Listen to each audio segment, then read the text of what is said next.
Good morning to the world. This is Happy Science Morning Prayer from Tokyo, Japan, to be strong, brave, powerful, positive, and constructive.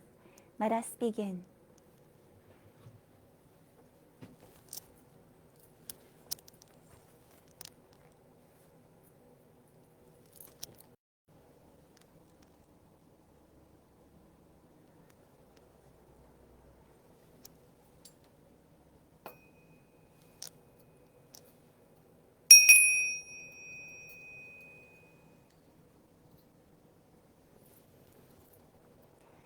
Lord Alcantara, Master Yuho Okawa, thank you for giving us another day with new life for our spiritual growth and creating utopia on earth. With our sincere gratitude, let us recite the true words spoken by Buddha, prayer to the Lord, and prayer to guardian and guiding spirits.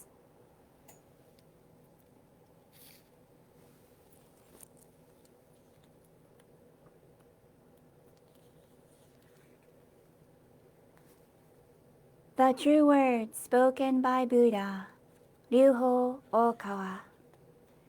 There used to be the light in the great universe. The light is the energy of Buddha. People can live by this energy, and Buddha's energy has made human history. It will be supplied eternally.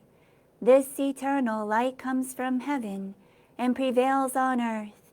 This is the light of heaven. Through the prism of Buddha, there appear the 7 colors of rainbow arching over in the sky. Here you can see Buddha's mercy. Yellow is the color of teaching. White is the color of saving. Red is the color of justice. Purple is the color of obedience. Blue is the color of thinking. Green is the color of harmony. Silver is the color of progress. These 7 colors help each other, and there appears Buddha land. Buddha land is shining brightly because of gathering of bodhisattvas. This is the land of love or the land of mercy. This is the land of wisdom or the land of teaching. Especially, this is the land of souls. Rest in peace. Real souls are the children of Buddha. The children of Buddha became real human beings. Real human beings have spirituality. The spirits are immortal powers. The spirits are immortal forces. The spirits are real entities. The physical bodies are the shadows of the spirits. It means you are the sailing down the great river. The great river is the symbol of the course of lives. Each of you sails down as a small boat, so you need a boatman. If it were not for your own boatman, you surely go aground. This boatman really means your mind. If your mind makes a mistake, the boat breaks into pieces by a large rock. And you also need a bamboo pole. This pole is the meaning of the true words. When you go down a rapid stream, you need to punt in a stream. Then you can change your course. The true words means the teaching of Buddha. Buddha enlightened and spoke the true words, and Buddha's teaching became a gold mine. This gold mine suggests various teachings. These are another expression of Buddha's truth. It brightens up your days, or to put it another way, the fruits of Buddha's mercy. All of you, now, here, listen to me. Never lose your way, now and forever. The guiding hand has already waved. Please follow this white hand and go straightly on and on. Your lives are not limited to this world only. They have 3 aspects: the past, the present, the future. Your pasts have already gone by, yet still your mistakes will be kept in your minds.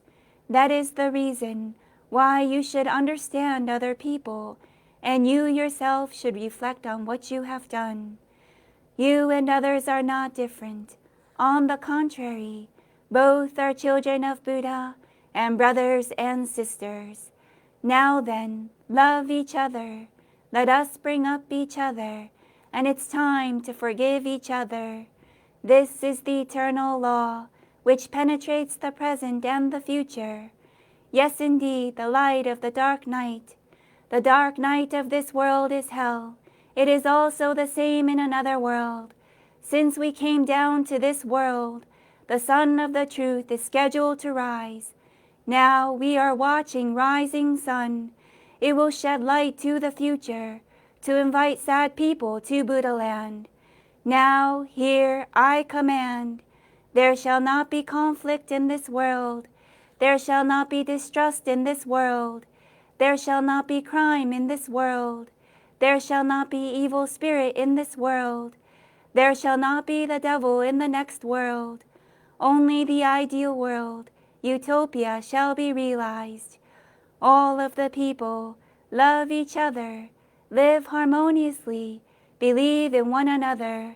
That world is utopia. All of us could be the light of bodhisattvas. Believe in that the light has reality. Believe in that love has reality. Believe in that the truth has reality. These are the facts that should be conveyed. We, the light of bodhisattvas, get together, work together, to keep right mind and live in tune with Buddha's words. Here we vow to do so.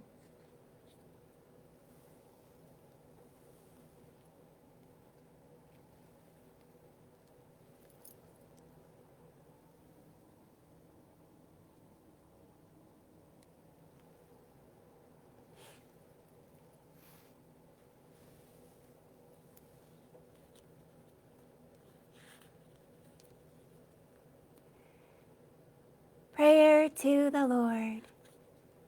Our Lord El Cantare, you are the source of all light, all power, all wisdom, and all love. May you give us light, give us power, give us wisdom, and give us love.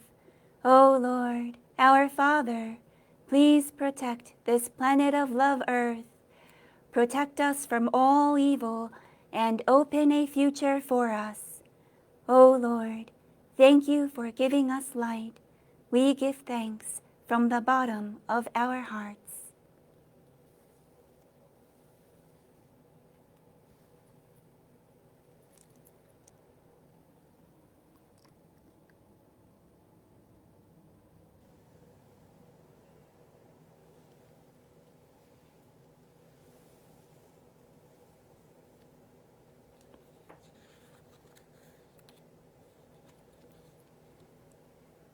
Prayer to Guardian and Guiding Spirits.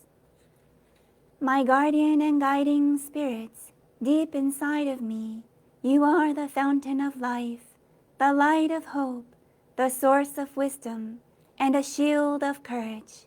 Every day, may you help me develop my soul and refine my mind. Every day, may you give me inspiration and show me the right path to follow. Please protect me from all evil and guide me in living a better life. For this I give my thanks.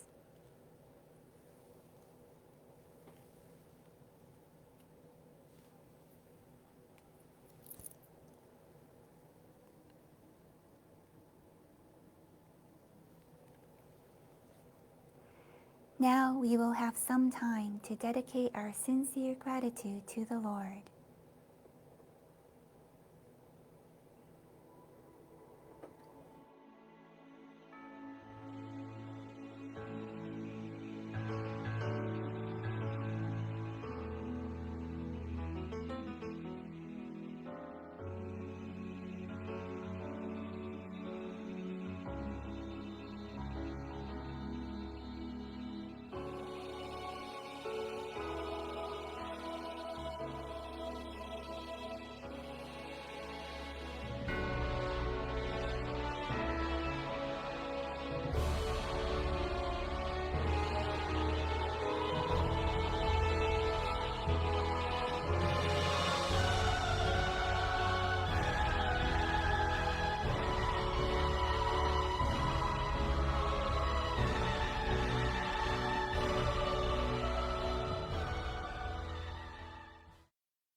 Hello, everyone. Thank you for joining us again today. It's so nice to see you again.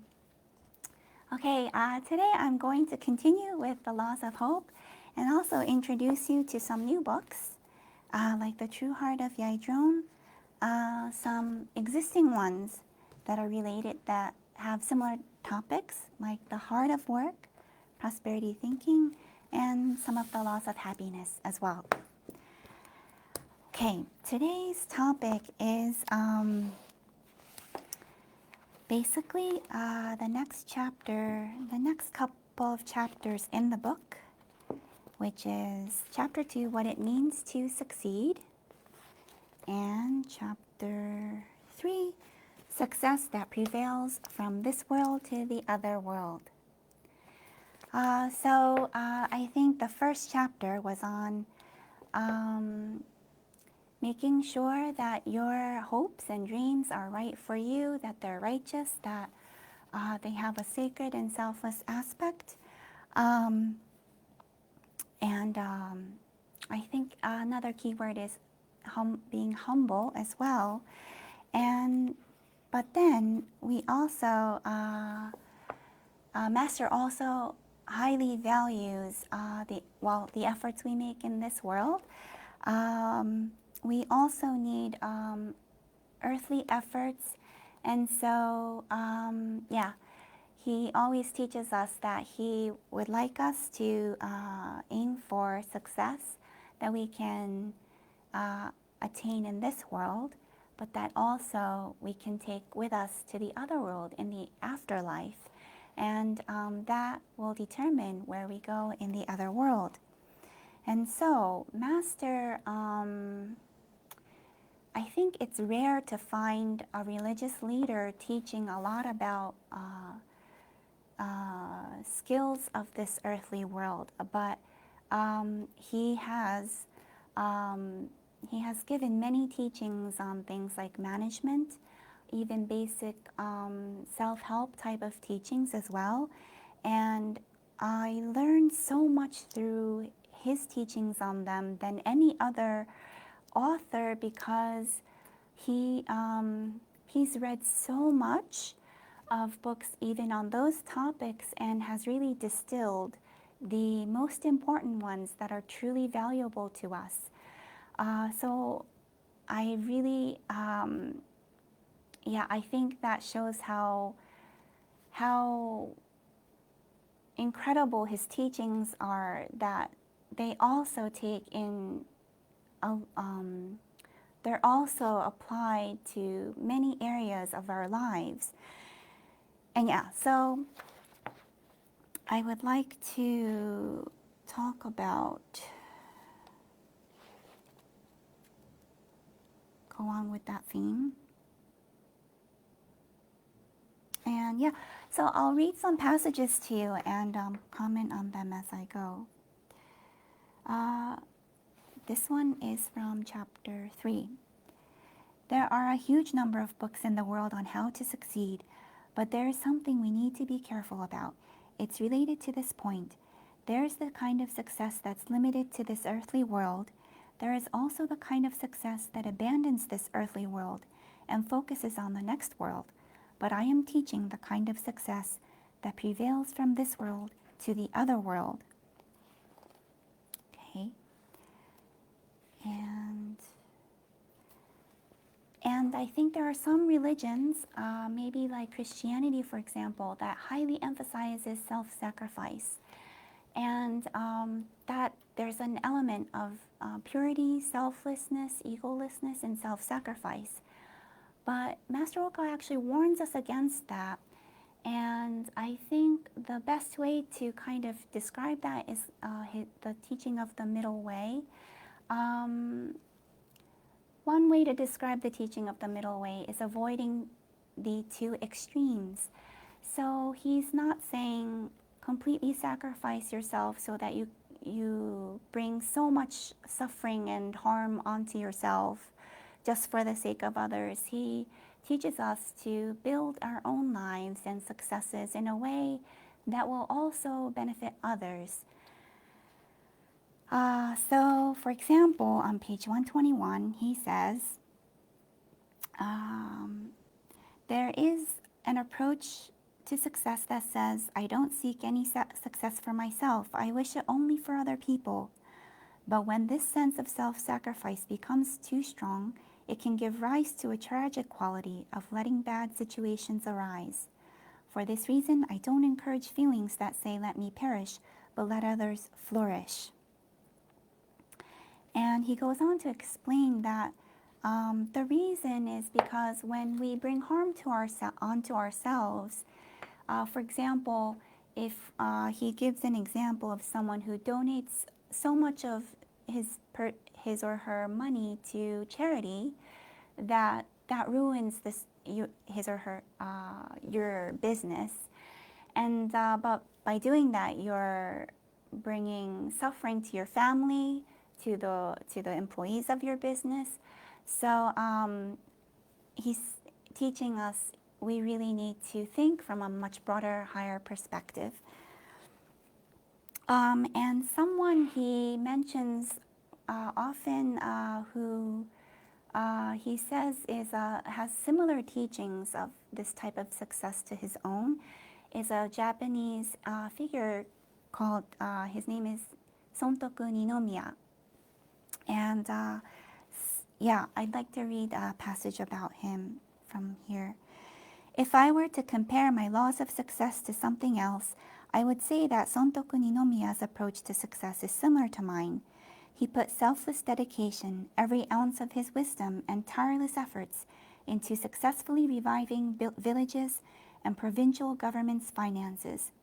He invented a new economic principle and became a founder of the spirit of Japanese capitalism. When he was spreading the spirit of Japanese capitalism, Sontoku Ninomiya drew on his own resourceful wisdom, succeeded on his own first, and then taught others the know-how he had gained from his success. Whether it was to reform a farming town or rebuild a local government's finances, he poured all of his wisdom into building a continual system of success that would last 100 and then 200 years. I believe that everyone should live as he did, if possible. I encourage you to seek to develop yourself and others in combination.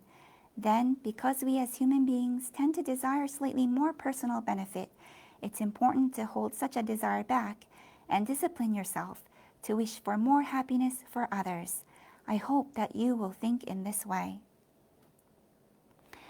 So I think the key teaching is to develop yourself and others in combination. And Sontoku Ninomiya, I read a little bit. I've started reading a biography written on him, and he grew up in very, very humble circumstances, and he really made many efforts. I think he started with rice paddies and built up his wealth little by little, and then from the know-how that he gained of how to not overspend that wealth, to invest it in the right things, things like that. That's what I imagine. By building up that know-how, he was able to become a consultant of others, like these farming towns, villages and governments that of Japan at that time. Another person, figure Master often talks about is someone from a Western country, would probably be P.F. Drucker. There are many seminars that are based on his we call them contemplation points that Drucker gave to Master for these seminars at places we call shojas. Shojas are where we can go for, it's a very sacred place where we can really calm our minds and try to attune ourselves to heaven and just take these seminars and learn the teachings from angels or Lord Alcantara. And so P.F. Drucker is one of them, the father of management. also Konosuke Matsushita. He's also from Japan, but yeah, Master mentions them a lot. Okay.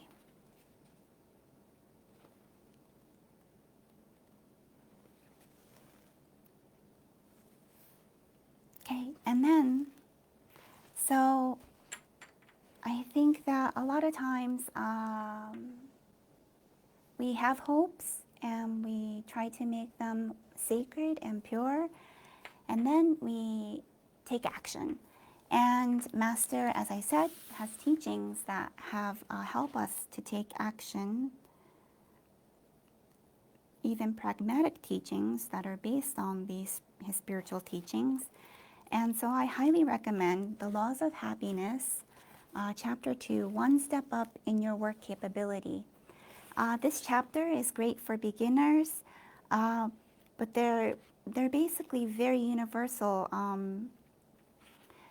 Maybe business people already practice them, but for example, he talks about the 3 ways we can develop ourselves for self-development, self-effort in the pragmatic sense, which is reading, which lets us acquire information from books and newspapers. There's writing for sorting through our problems.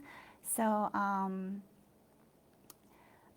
if sometimes when we might fall into a panic when there's too much to do. You have to balance, if you're a woman trying to balance your family, raising your children, and work, that could be quite a task. Or even if you're just in your own job, there might be lots of work coming in all the time, and things like that.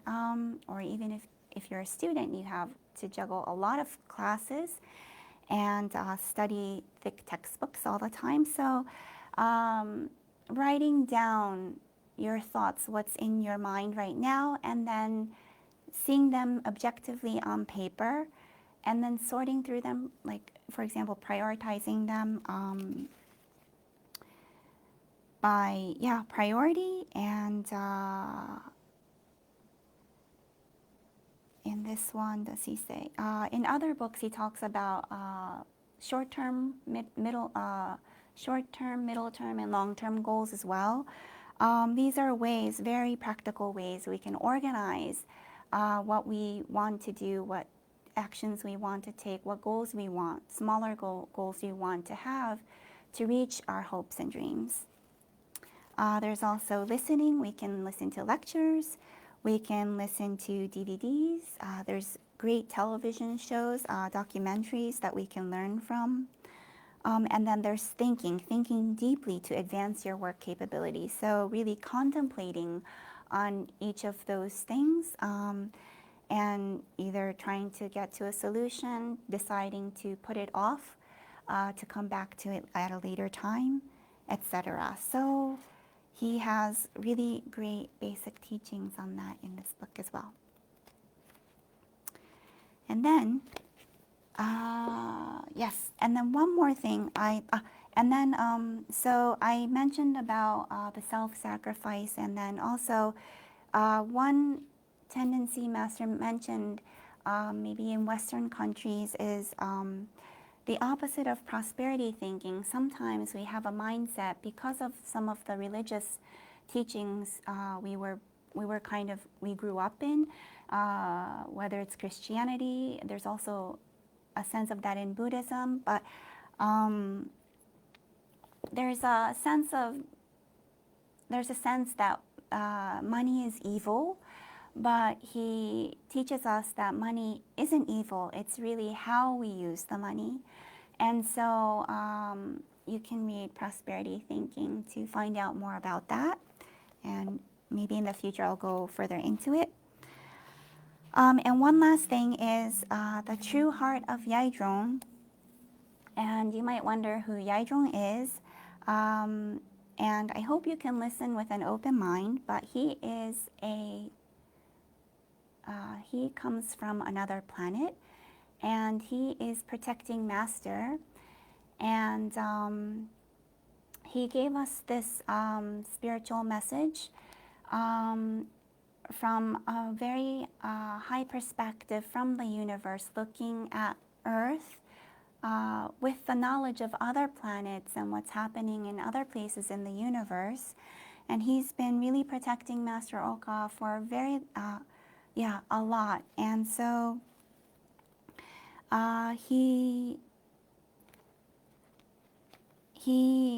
says many things that are already coming true. He's predicted many things, but there is one thing that I would like to share today on this topic of work capability and making efforts in the earthly sense. And it is about the future wealth, future state, the kind of wealth the ideal wealth of the future. Okay, so I will read it to you. You are still thinking of consumer economies to develop your countries, but that experiment has finished. Consumer economies cannot lead to growth anymore. From this time of the coronavirus crisis on, you cannot expect countries to get wealth and development by consumer economies again. Instead, a different wealth of nations shall be thought about. What is this wealth? It is to start the creation of what's needed in the next coming age, now. The carbon neutral policies mentioned earlier might create new industries, but overall national strength would shrink as a result of doing so. So, new industries shall be created from the standpoint of surviving a virus crisis, an energy crisis, or famine when it comes. You shall think about economic growth by the power of new creation. In addition to that economic growth shall not be one that's combined with scientific materialism, but combined with faith in God. By faith in God, the power of enlightenment gets created, and this power is the same power that will take you to the universe. You shall know that. So the key words here are creation and enlightenment. And when I heard him talk about this, it reminded me about Master's teachings on the universe within our minds, and the fact that there are many space people appearing, and they're talking to Master Okawa. And please listen with an open mind. But of course, there are many civilizations in the universe that have far more advanced technology than us on Earth, and some of them explain to us that they maneuver the spaceships or UFOs with their minds. And also, if you think about it, if we're talking to someone else on Earth, we do have nowadays translation devices, but if it's someone from outer space, then we wouldn't have any means to communicate with them. But actually, even between us human beings, I'm sure you've had experiences where you've read someone's feelings, you felt that person's feelings, or you could almost hear that person's thoughts. And I think that's a very important part, maybe, of how we could communicate with beings from other planets. So that's just my that's just my personal thoughts and contemplation. But so these are the things I wanted to share today, and I hope you'll join us again next time. This concludes Happy Science Morning Prayer. Be strong and brave, powerful, positive, and constructive. Have a nice day.